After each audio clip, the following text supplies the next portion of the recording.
एक गांव में नदी किनारे दो बहनें रहती थीं। बड़ी बहन सीता का पति कुछ समय से बीमार रह रहा था, इसलिए वह रोज छोटी बहन गीता के घर काम करने जाती थी। गीता की शादी एक अमीर व्यापारी से हुई थी। वह बहुत कंजूस और लालची थी। सुबह के समय सीता जल्दी जल्दी अपने घर का काम निपटाकर अपनी छोटी बहन गीता के घर की ओर निकलती है। अरे दीदी, आज फिर तुमको देर हो गई। सुबह सुबह इतने बड़े घर का काम पड़ा रहता है और तुम आराम से घर में बैठी रहती हो। जल्दी आना चाहिए था। खैर, अब आ ही गई हो तो चलो काम में लग जाओ। माफ़ करना बहन, मेरा मुन्ना रात भर पेट दर्द से रोता रहा, इसलिए देर हो गई। मैं जल्दी जल्दी सब काम कर दूंगी। ठीक है, चलो पहले आंगन और बैठक अच्छे से झाड़ पोंछ दो। घर चमकना चाहिए। उसके बाद रसोई में जाकर सारे बर्तन मांज देना। और हाँ, काम ठीक से होना चाहिए। सीता तुरंत काम पर लग जाती है। सबसे पहले वह गीता के घर का आंगन, बैठक और सारे कमरों में झाड़ू पोंछा करती है। वह एक एक कोना साफ करती है, फिर बर्तन मांजने बैठ जाती है। उधर गीता आराम से बैठकर चाय पीती रहती है। अच्छा सुनो, सारे काम तो तुमने कर ही दिए हैं। अब ये चावल देख रही हो, इनमें से अच्छे अच्छे चावल चुनकर अलग कर देना। मेरे घर में सिर्फ बढ़िया चावल पकते हैं, समझी? और फिर जल्दी से रसोई में जाकर दोपहर का खाना बना देना। सीता चुपचाप बैठकर चावल साफ करने लगती है, फिर रसोई में जाकर खाना बनाने लगती है। वह मन ही मन सोच रही होती है कि गीता ने कहा था वह पैसे तो नहीं देगी, लेकिन रोज के काम के बदले अनाज देगी। सीता सोच रही थी कि इन चावलों में से उसे भी थोड़ा मिलेगा। गीता, जैसा तुमने कहा था, मैंने अच्छे चावल और टूटे कंकड़ वाले चावल अलग अलग कर दिए हैं। तुम देख लो। सारे काम निपटाने के बाद सीता घर जाने लगती है। गीता उसे रोकती है। रुको दीदी, ये लो, ये टूटे हुए चावल हैं। मेरे घर में इसे कोई नहीं खाता, इसलिए तुम ही ले जाओ। तुम्हारे घर में तो ये आराम से सब खा लेंगे। गीता टूटे फूटे चावल थोड़े से एक थैली में डालकर सीता को थमा देती है। सीता ने बिना कुछ कहे चावल लिया और घर की ओर चल पड़ी। उसकी आंखों में आंसू थे, मगर होंठों पर शिकायत का एक शब्द भी नहीं, क्योंकि उसे पता था उसकी मजबूरी और गरीबी में ये चावल भी उसके लिए कीमती हैं। सीता घर जाकर वही चावल बनाकर अपने पति और बच्चे को खिलाती है। अगली सुबह फिर वही सिलसिला शुरू होता है। सुबह के समय सीता दरवाजे पर दस्तक देती है। अरे दीदी, आज तो जल्दी आ गई।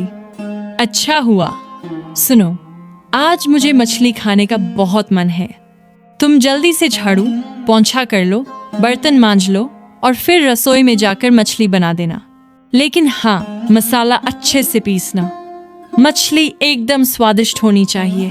मेरे पति को मजेदार खाना चाहिए। ठीक है बहन, जैसा तुम कहो। मैं जल्दी से काम निपटाकर मछली बना देती हूँ।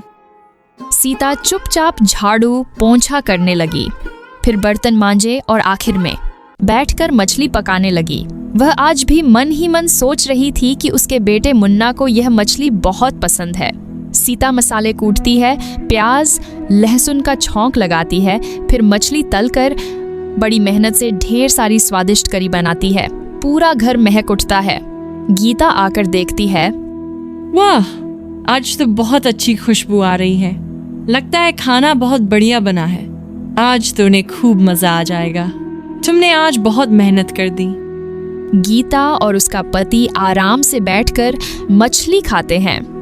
सीता की आंखों में एक आंसू झलक आता है। उसे लगता है शायद आज गीता उसके बेटे के लिए थोड़ी सी मछली दे दे। शाम के वक्त सीता अपना काम पूरा करके घर जाने लगती है।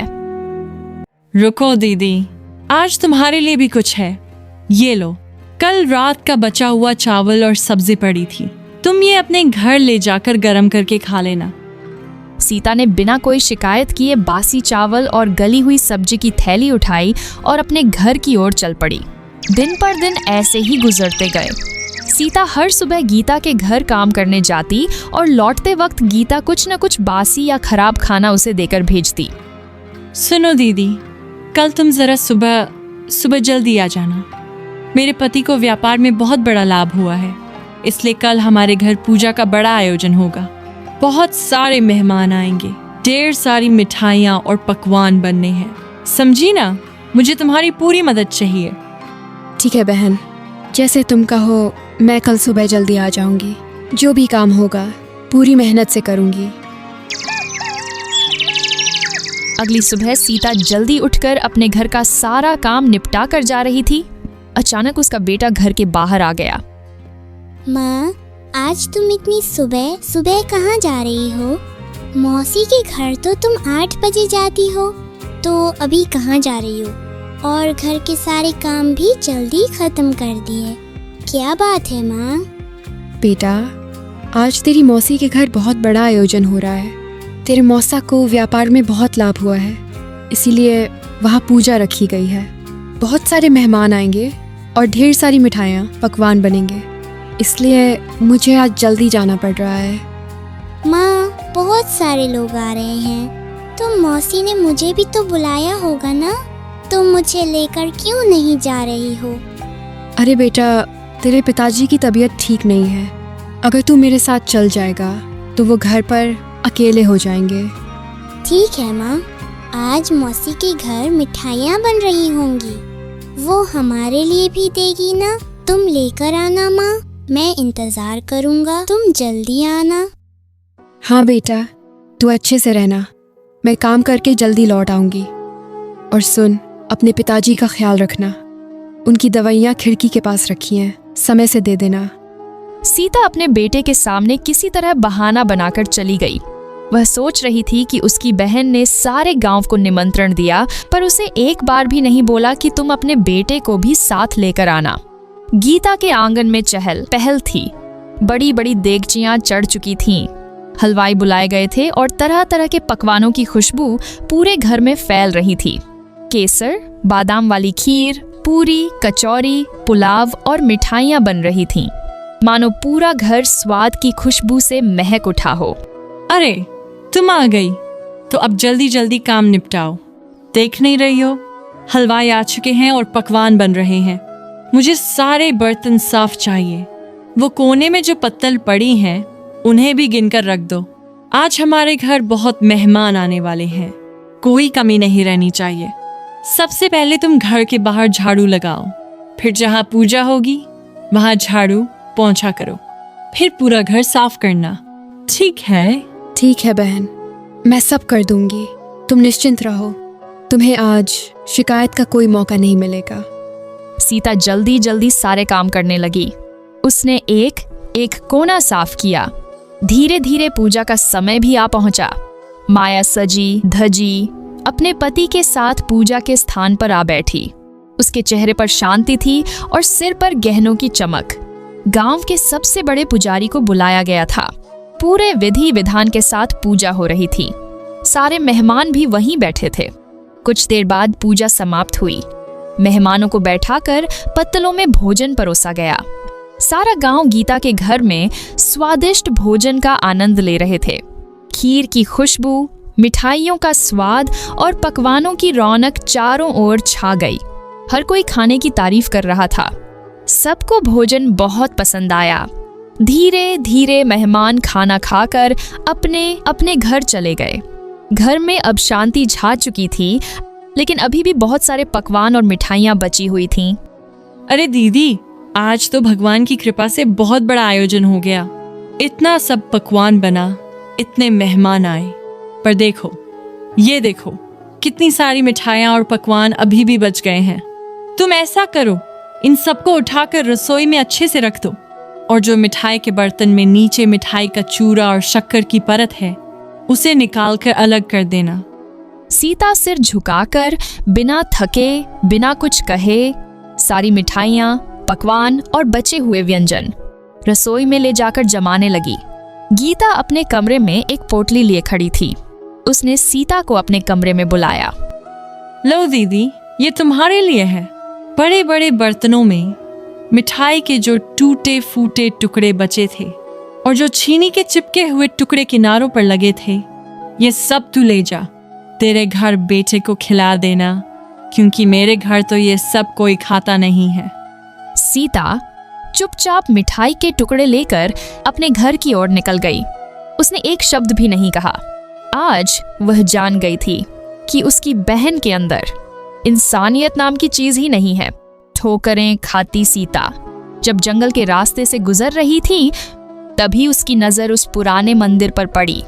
गांव की मान्यता थी कि उस मंदिर की रक्षा स्वयं नाग देवता करते हैं और कहते हैं जिसने भी नाग देवता से सच्चे मन से कुछ मांगा, उसे कभी खाली हाथ नहीं लौटना पड़ा। हे नाग देवता, आज मैं आपके चरणों में आखिरी बार आई हूँ। अब मुझसे ये गरीबी, ये बेबसी नहीं सही जाती। हर रोज अपमान झेलते झेलते मेरा दिल पत्थर हो गया है। अगर आपको सच में दया आती है तो मुझे यहीं डस लीजिए, ताकि मेरा जीवन यहीं समाप्त हो जाए। मेरा बच्चा अब और मेरी आंखों के आंसू ना देखे। आज भी वो मासूम मेरा इंतज़ार कर रहा होगा कि माँ मिठाई लेकर आएगी, लेकिन मैं तो बस ये शक्कर का चूरा और टूटी फूटी मिठाइयाँ लेकर घर लौट रही हूँ। क्या जवाब दूंगी उसे? कह दूंगी कि तेरी माँ दूसरों की थालियाँ साफ करती है और बदले में रोज़ बस ये टुकड़े पाती है। नाग देवता, अब मुझे यहीं अपने विष से मुक्ति दे दीजिए। सीता का हर शब्द नाग देवता के कानों तक पहुंच चुका था। नाग देवता ने सब कुछ सुना, लेकिन उसे डसा नहीं। उनकी आंखों में भी मानो करुणा उतर आई हो। सीता रोते रोते वहां से जाने ही वाली थी, तभी अचानक नाग देवता के चारों ओर एक तेज रोशनी फैलने लगी, मानो उन्होंने सीता को आशीर्वाद दे दिया हो।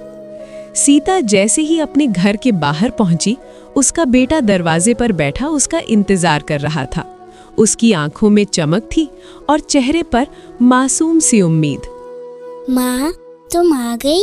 देखो ना, मैं कब से तुम्हारा इंतजार कर रहा था। क्या तुम मेरे लिए मिठाई लेकर आई हो?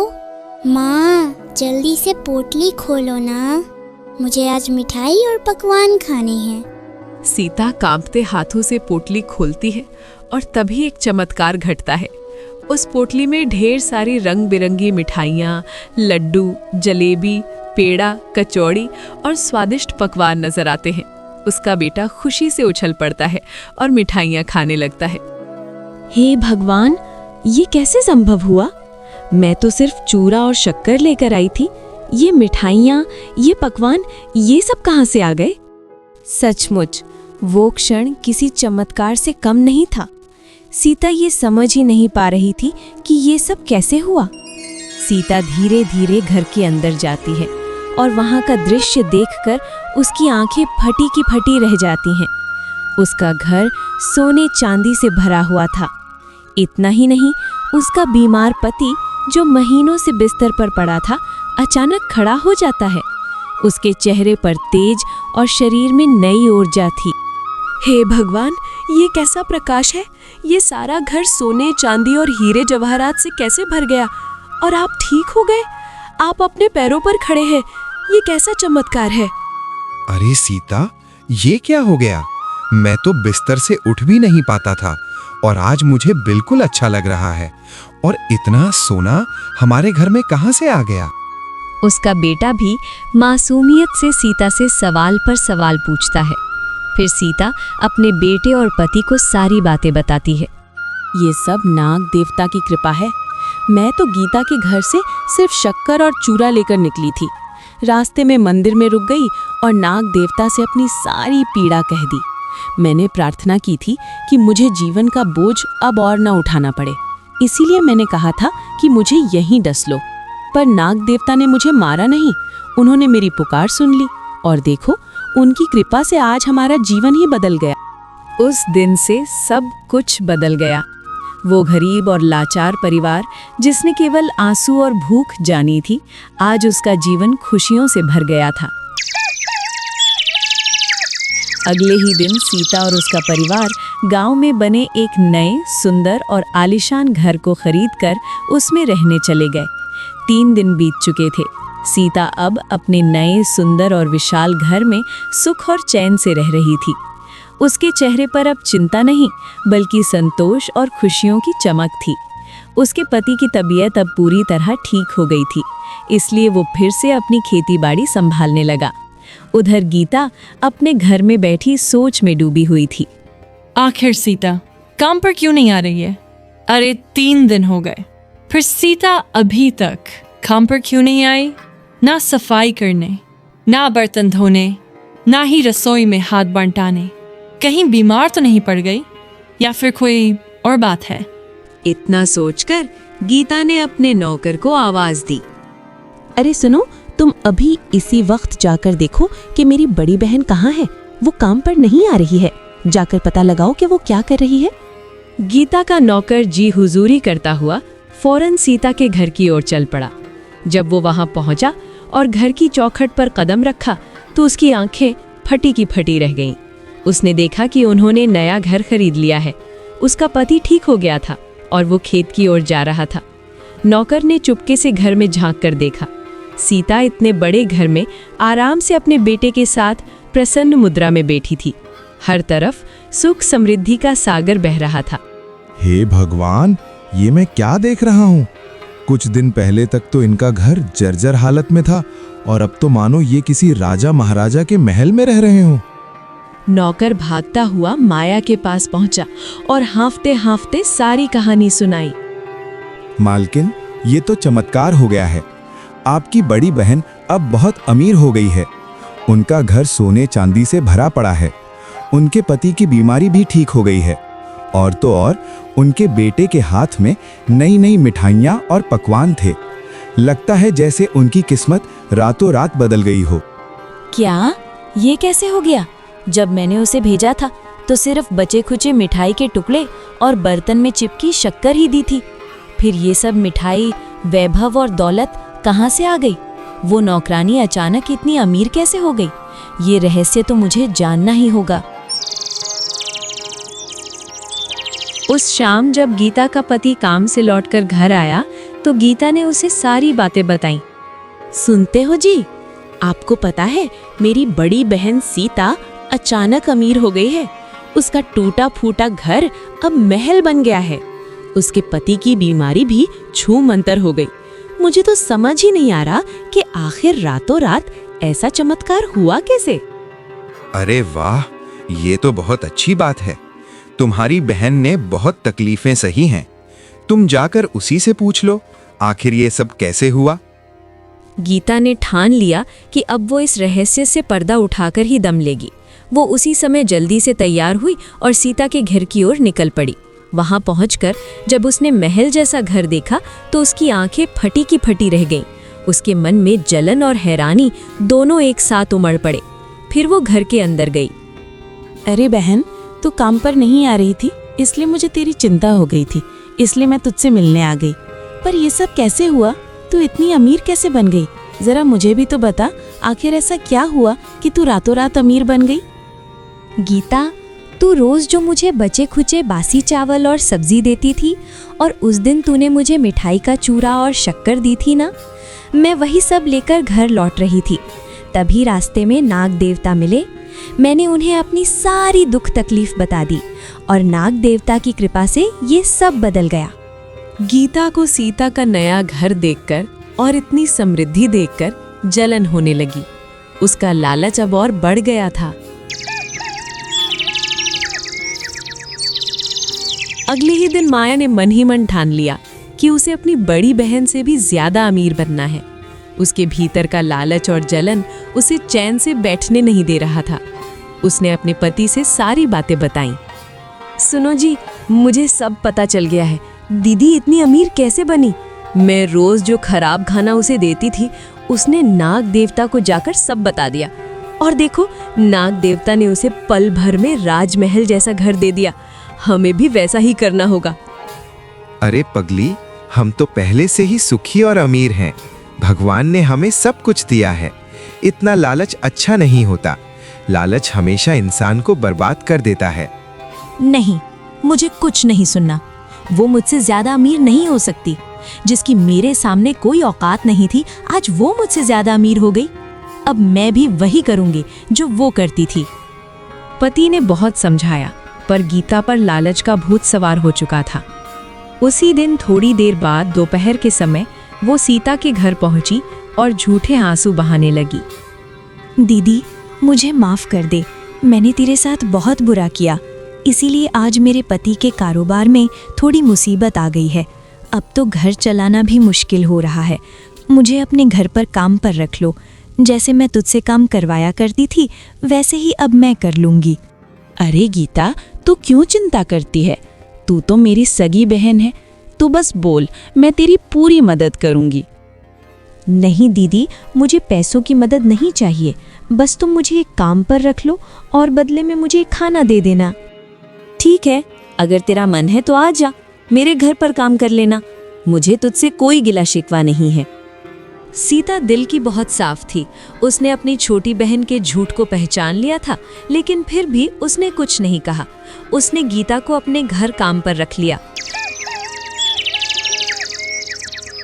अगली सुबह माया सीता के घर पहुंच गई।